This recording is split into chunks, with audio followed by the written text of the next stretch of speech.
have the democratic right to choose.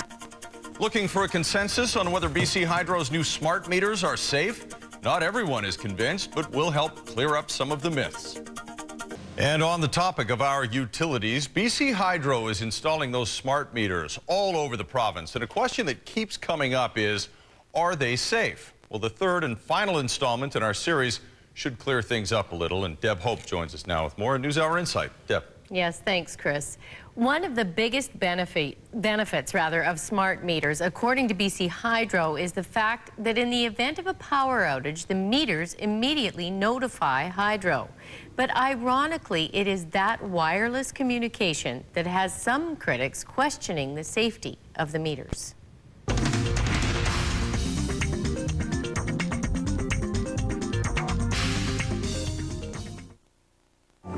Hello? Since the mid-1980s, the wireless industry has come a long way.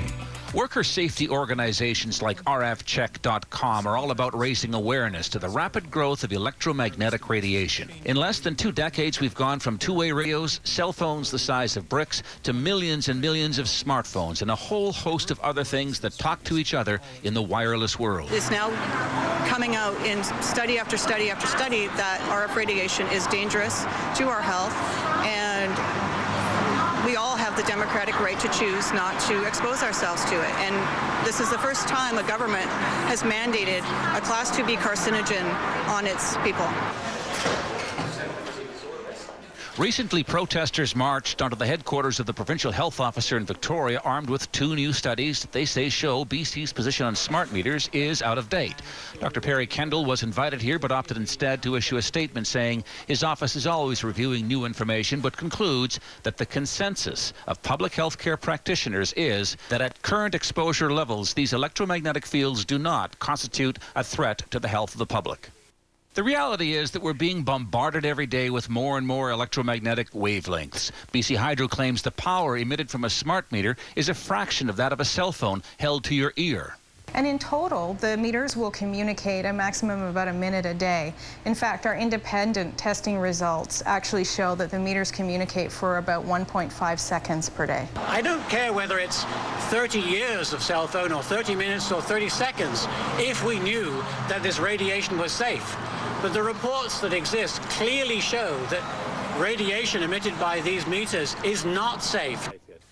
A former Vancouver health officer now hired by Hydro says the scientific evidence is overwhelmingly supporting that smart meter radiation is safe. But he admits there's always another opinion. If you go to the internet, which is what a lot of people do, you'll find enough stuff there to convince you of anything. The earth is not flat, it is round. Now there's a doctor in Peterborough, a cardiologist, who says this is harmful. But the Canadian Cardiology Association says it's not harmful. So the whole group of them says no, and it's not unusual that one person might say, okay, it is. Safe or not, there appears to be enough public concern that California's Utilities Commission last week ordered one of the state's biggest power producers to offer customers a choice, though it would cost homeowners $75 to go back to the analog meter and $10 a month after that. There's been no such order from the BC Utilities Commission. So as Ted says, there's no alternative to the smart meter in our province as of now. The BC Utilities Commission hasn't weighed in on that, but it is a safe bet that the controversy will continue, Chris. And that's tonight's Insight. Absolutely.